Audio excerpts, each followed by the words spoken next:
Amaka was the kind of woman who turned heads without even trying. Smart, stylish, and full of fire, she built her fashion brand from scratch in the bustling city of Enugu.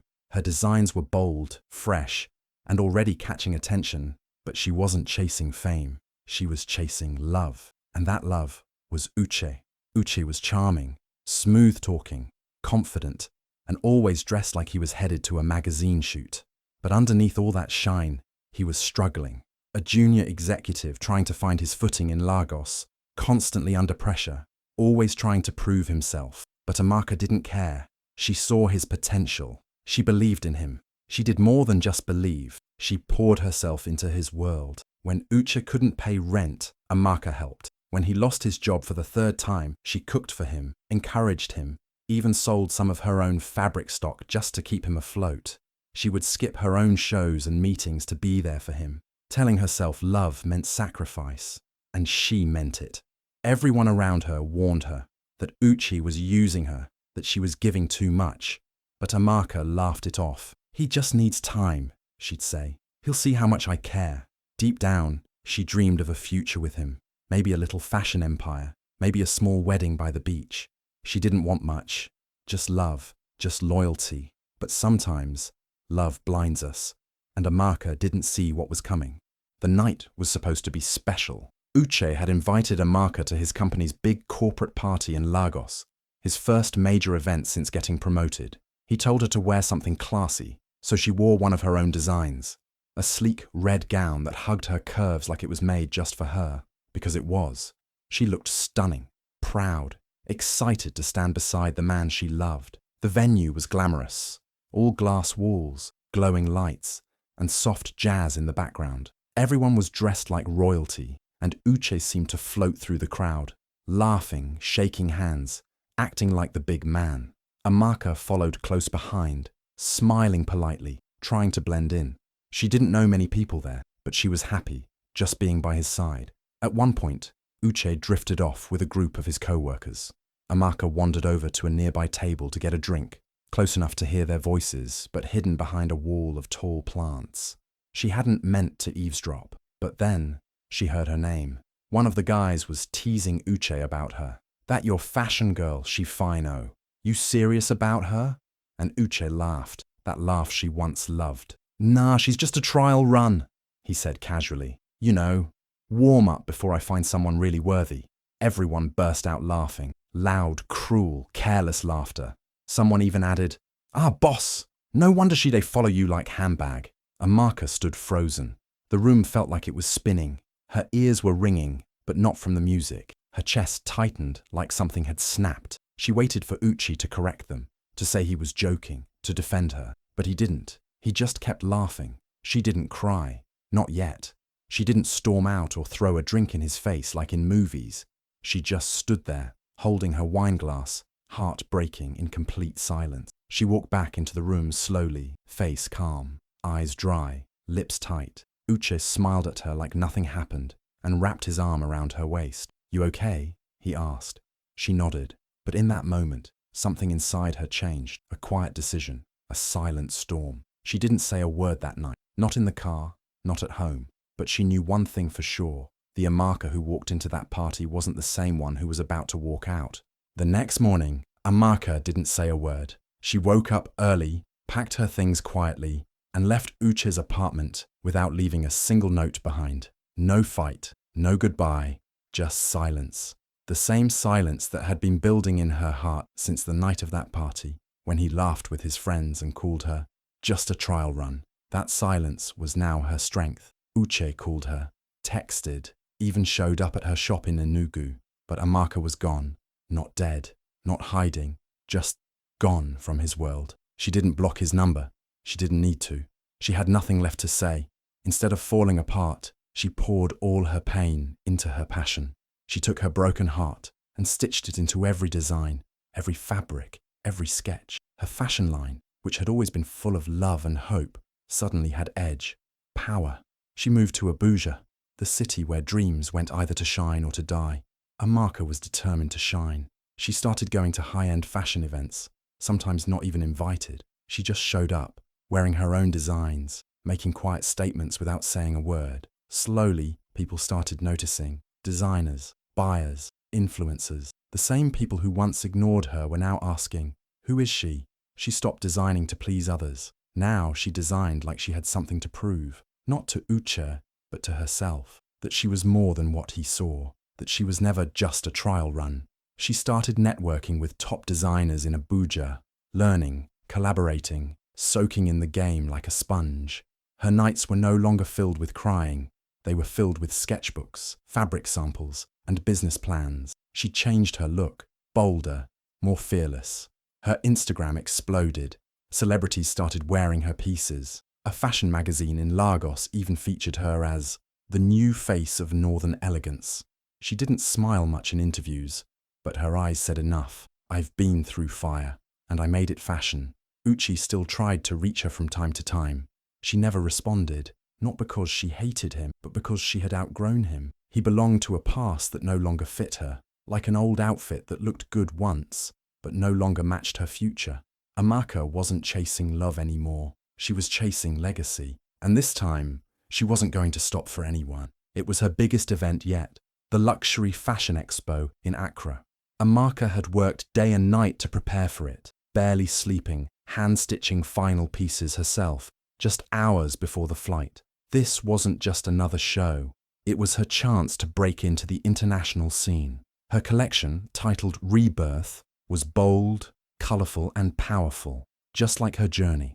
The venue was packed with industry giants, influencers, magazine editors, and some of Africa's top business leaders. Amaka stood beside her display, calm on the outside, but her heart was racing. She watched people pass by, admiring her work, taking photos, whispering with interest.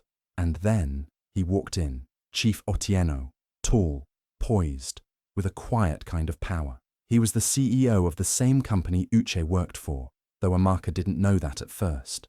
All she saw was a man who carried himself like a king. He strolled through the expo with a small team behind him, barely stopping for anyone. But when he got to Amaka's section, he stopped. Then he stepped forward, slowly, studying every piece, like it was art in a museum. "Who made these?" he asked, finally. "I did," Amaka replied, keeping her voice steady. He looked at her, eyes sharp but curious. "You're the designer?" She nodded. He smiled. "You're not just talented, you're fearless." That one sentence hit her deeper than she expected. She didn't know him, but somehow he saw right through her. They talked for almost 20 minutes. He asked about her inspiration, her process, her story. She didn't mention Uche, not even once. This moment was hers. By the end of the conversation, Chief Otieno handed her his card. "Let's talk business," he said. "Africa is ready for a voice like yours." Later that night, back in her hotel room, Amaka stared at his card for a long time. CEO. His name sounded familiar, but she didn't connect the dots yet. All she knew was that this man, powerful, respected, and clearly moved by her work, had seen something in her that no one else in that room had. She didn't know what would come next, but for the first time in a long time, she felt like her future was no longer just about survival. It was about taking up space, about being seen, and this time, not as someone's girlfriend, not as a background character, but as the main event. Her storm had brought her here, and now the winds were shifting in her favour. The deal came faster than Amaka expected. Just a few weeks after the expo in Accra, Chief Otieno flew her out to his company's headquarters in Lagos. Everything was first class. The flight, the hotel, the treatment. For the first time, Amaka wasn't walking into a building as someone's plus one.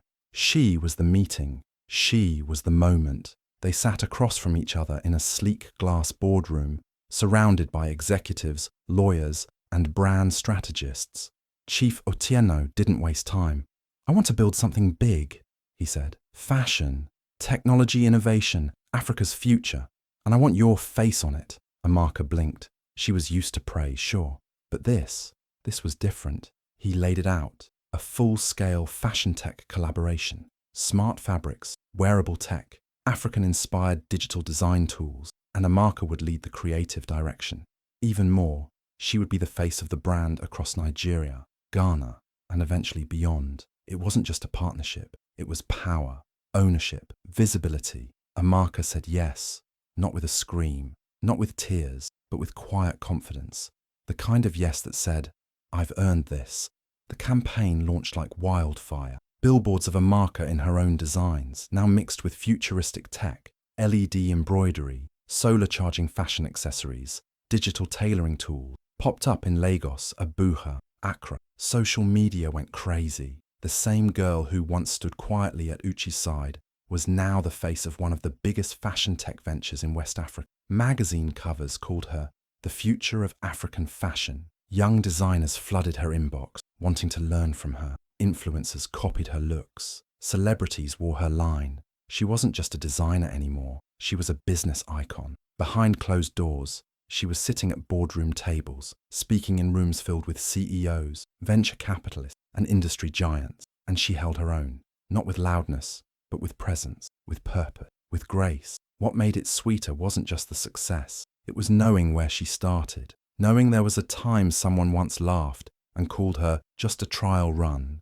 Now that same company had her image on every campaign. Her name was tied to innovation, growth, and style. People whispered about her and Chief Otieno, the late-night strategy calls, the quiet dinners, the obvious respect between them. But Amaka didn't feed the rumours. She let her work speak, let her wins be the headline. She had gone from mocked to magnate, from heartbreak to high power. And the best part, she did it without begging, without revenge, without losing herself. She rose with elegance, fire, and fashion. It was almost a year later when the invitation came. A sleek, gold-trimmed envelope addressed to Ms. Amaka Nwoke. Inside was an invitation to an exclusive corporate gala, hosted by none other than the same company where Uche still worked, the same party, the same venue, the same crowd. But this time, Amaka wasn't the quiet +1 in the background. She smiled as she read the invite. The universe really had a sense of humour. She didn't plan on going at first. She had bigger things on her plate. Brand expansions, interviews, mentorship programs. But something about that moment felt too full circle to ignore. She wasn't going for revenge. She didn't need to prove anything. She was going to show up as herself, the woman she had become. And she wasn't going alone. The night of the event, the red carpet outside the venue buzzed with photographers and press. Then came the car, sleek, black, elegant. The door opened, and out stepped Amaka, dressed in a custom piece from her newest collection. Deep emerald silk, cut sharp like power, flowing like grace. But that wasn't what made heads turn. It was the man beside her, Chief Otieno, tall, commanding, his hand resting gently but firmly on her lower back as they walked together into the event like royalty. Conversations froze, cameras flashed, eyes followed them like magnets. Inside the room, Uche was already there, laughing with co-workers, drink in hand, same arrogant smile, until he turned around and saw them. His smile dropped. Amaka didn't even flinch. She held her head high, eyes forward, her body language saying everything without a single word. She didn't look nervous. She looked untouchable. People began whispering. Is that her? Wait, with Chief Otieno? She's the one from the campaign, right? Didn't she used to date? The whispers grew louder, but Amaka remained calm. She greeted executives with ease, took photos with dignitaries, spoke confidently about fashion, tech, and the future of African design. She wasn't just in the room, she owned it. And Uche, he stood frozen on the sidelines, watching the same woman he once mocked now light up the entire event, not as an accessory, but as the main event. The way Chief Otieno looked at her, listened to her, supported her, it was clear, this was no rebound, this was respect. Amaka didn't go there to gloat. She didn't need to.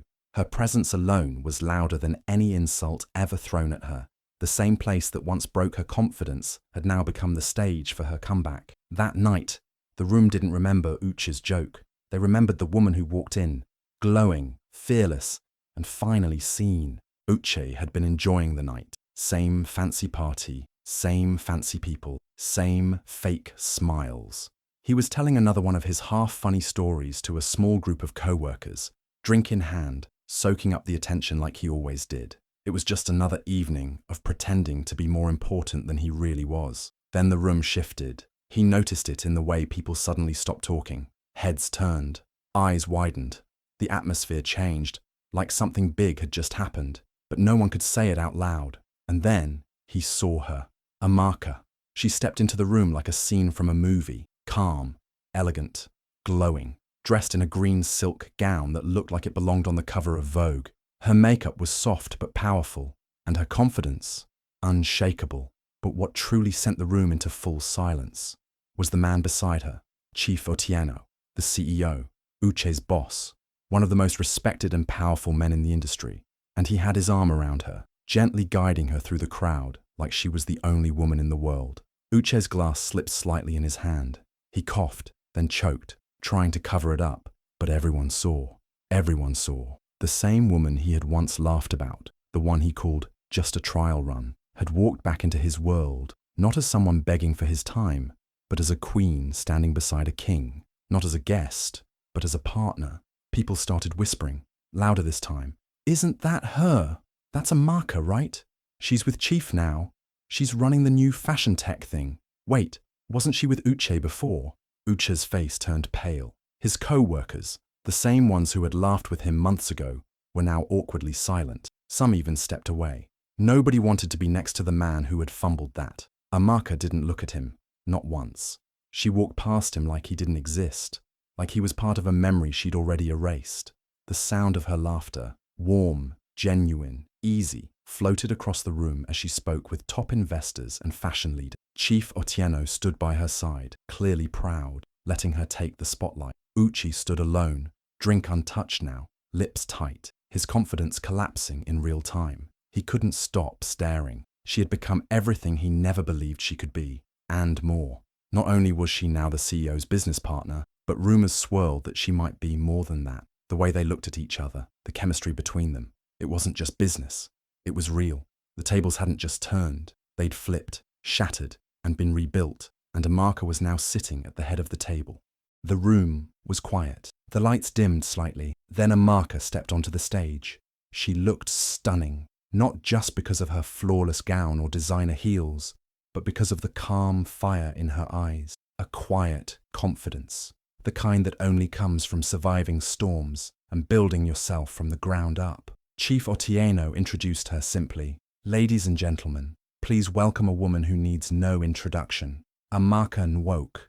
Applause echoed across the room, but Amaka didn't rush. She stood for a moment, looking out at the crowd. Many of them had watched her rise. Some had ignored her, some had doubted her, and one man, standing near the back, had once laughed at her. She didn't look in his direction. Instead, she smiled gently, stepped closer to the microphone, and began. "I wasn't always the woman you see standing here," she said, her voice clear but soft. "There was a time I thought I had to shrink myself for others to accept me, that I had to play small, stay quiet, and wait for someone to choose me." People shifted in their seats. Uche froze. "I supported people who didn't support me. I gave my time, my love, my ideas to people who thought I was temporary, disposable, a trial run," she said, pausing just long enough for the words to sting. Gasps rippled through the room. Everyone knew. "But I learned something," she continued. "I learned that your worth doesn't come from anyone else's opinion of you. It doesn't come from titles, or who you're dating, or who decided to believe in you. Your worth comes from you, from what you choose to build, from what you rise from." Her voice didn't shake. It only grew stronger. "I stopped waiting to be seen. I started seeing myself. And the moment I did, everything changed." People clapped, nodding, some even tearing up. It wasn't just a speech. It was a story they could feel, especially the women in the room who had ever been overlooked, underestimated, or used. "I'm not here because I'm lucky," she said. "I'm here because I worked. I failed. I healed. I fought for myself. And most importantly, I remembered who I am." Chief Otieno looked at her with quiet pride. Even the most powerful people in the room looked moved, inspired, changed. She ended with this. "Never let anyone define your value. Not a boss, not a partner, not a friend. If someone can't see your light, don't dim it. Shine anyway." The entire room stood up in applause, a standing ovation. Uche stood too, but not to clap. He stood in silence, watching the woman he once joked about now command a stage full of CEOs, politicians, and leaders. She hadn't said his name once. She didn't have to. Everyone knew. and that hurt more than any insult ever could. The party was still buzzing after Amaka's speech. People were talking, clapping her on the back, asking for selfies, business cards, interviews. She floated through it all with a calm smile, like a woman who had finally arrived at peace. But behind the scenes, not everyone was smiling. Uche had been trying to catch her eye all night, but she didn't look at him once. Not during the speech, not during the mingling, not even when they were just feet apart. It was like he didn't exist. He couldn't take it anymore. As she slipped into a quieter hallway behind the ballroom to take a breath, Uche followed. He hesitated at first, heart racing, then called out softly, "Amaka." She turned slowly. For a moment there was silence. Her expression didn't show anger, just stillness, like she was looking at something she used to care about, but no longer recognized. I needed to say something," Uche began, his voice lower than usual, a little shaky. "I've made mistakes. I was stupid. I didn't see what I had. And tonight, seeing you, wow, you're amazing, Amaka. I've never stopped thinking about you." She raised one brow, arms crossed lightly, still saying nothing. "I know I was wrong," he continued, stepping closer. "But I've changed, really. You inspired me. I want a second chance. We were good together. Don't you remember?" Amaka tilted her head slightly, like she was trying to decide whether this was amusing or sad. Then she smiled, just a small, polite smile. "Thank you," she said softly. Uche's face lit up, hopeful. "So, thank you," she repeated, "for the motivation." He froze. She stepped a little closer, her voice still gentle, but sharp as a knife now. "You didn't break me, Uche. You built me. Every time you made me feel small, every time you ignored my efforts, every joke behind my back, it all pushed me to rise. So no, I don't hate you. I thank you." He looked like he'd been slapped, but she didn't stop. "I didn't grow so I could circle back to where I started. I grew so I'd never have to settle again." Uche opened his mouth, maybe to beg again, maybe to defend himself, but she had already turned. Her heels clicked softly against the floor as she walked away, one graceful step at a time. No yelling, no drama, just quiet power. She didn't look back. And Uche, he stood there alone in the hallway, watching the woman he once took for granted disappear into a world he no longer had access to. She wasn't just walking away from him this time. She was walking toward something far greater. The room was filled with reporters, cameras flashing, microphones pointed toward the podium. There was a quiet buzz of curiosity. Everyone wanted to hear what Amaka had to say. She wasn't just a fashion designer anymore. She was a symbol, a movement, a story that had inspired women across Nigeria, Ghana, and beyond. When she stepped onto the stage, dressed in a simple but stunning white suit from her own label, the room erupted in applause. Not the polite kind, the loud, proud, heartfelt kind. She waited for the noise to settle, then leaned into the mic with a warm smile. "I'm not here to talk about fashion today," she began. "I'm here to talk about something deeper: growth, self-worth, and the power of women who rise." She spoke gently, like she was having a conversation with every young girl watching, every woman who had ever been told she wasn't enough. "I know what it's like to feel invisible, to be laughed at, doubted, underestimated, but I also know what happens when you stop waiting for people to believe in you and start believing in yourself." She paused, eyes soft but steady. "That's why I'm launching the Rise and Reign mentorship program, to guide young women who have dreams, ideas, passion, but no one to support them. I want to give them what I never had, someone in their corner." The crowd clapped again, some people standing, some wiping tears. Amaka had come full circle. She didn't need revenge. She didn't need validation. She had turned her pain into power, and now she was using it to lift others. And as the press conference ended, she smiled to herself. She had left behind everything and everyone who couldn't recognize her worth, and stepped fully into the woman she was always meant to be.